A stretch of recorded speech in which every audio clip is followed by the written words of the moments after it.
পরশুরামে জিয়াউর রহমান ফাউন্ডেশনের উদ্যোগে বন্যা উত্তর পুনর্বাসন কর্মসূচির অংশ হিসেবে বন্যায় ক্ষতিগ্রস্তদের মাঝে সবজি বীজ, পোল্ট্রি মেডিসিন, মুরগি ও মাছের পোনা বিতরণ করা হয়েছে।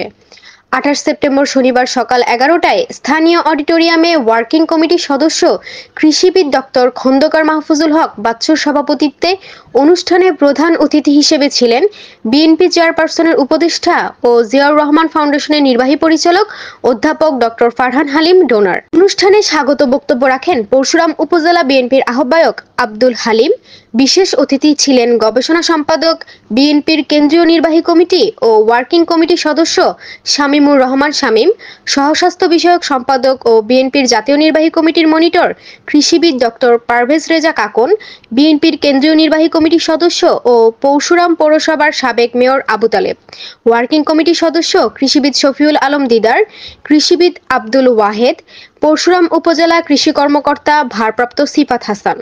অনুষ্ঠানে আরও উপস্থিত ছিলেন পরশুরাম উপজেলা বিএনপির সদস্য সচিব ইব্রাহিম খলিল মনি, পৌর বিএনপির আহ্বায়ক কাজী ইউসুফ মাহফুজ, পৌর বিএনপির সদস্য সচিব মাহবুবুল হক মজুমদার, উপজেলা বিএনপির যুগ্ম আহ্বায়ক শাহাদাত হোসেন সাবি, যুগ্ম আহ্বায়ক অ্যাডভোকেট আব্দুল আলিম মাকসুদ, উপজেলা যুবদলের আহ্বায়ক শামসুল আলম শাকিল, উপজেলা যুবদলের যুগ্ম আহ্বায়ক জহিরুল ইসলাম জহির, যুগ্ম আহ্বায়ক আবুল খায়ের লিটন, পৌর যুবদলের আহ্বায়ক মোস্তফা খোকন, যুগ্ম আহ্বায়ক মিসফাকুস সামাদ রনি, যুগ্ম আহ্বায়ক নুরুল আবসার চৌধুরী কমল, উপজেলা ছাত্র দলের আহ্বায়ক আতাহার হোসেন পাপরুল, সদস্য সচিব কামরুল হাসান বাবু, যুগ্ম আহ্বায়ক শামীম ভুঁইয়া সুমন প্রমুখ।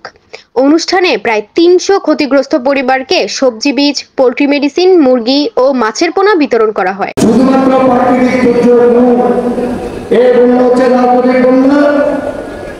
আমাদের উজানে আমাদের পার্শ্ববর্তী দেশ সম্পূর্ণ রাজনৈতিক উদ্দেশ্যে এবং প্রতি যেমন আপনি এখান থেকে মাত্র ৩ কিলোমিটার দূরে গেলে, বিশেষ করে এখানে অতিথিবৃন্দ এবং সাংবাদিকবৃন্দ যারা আছে তারা আপনি দেখতে পাবেন ৩-৪টি জায়গা প্রায় ২-৩ কিলোমিটার জায়গা এখানে সম্পূর্ণ বাঁধগুলি কেটে এখানে আমাদের এই পরশুরাম সহ ফেরি দেওয়ার জন্য এই পানি লক্ষ্মীপুর পর্যন্ত গিয়ে পৌঁছেছে।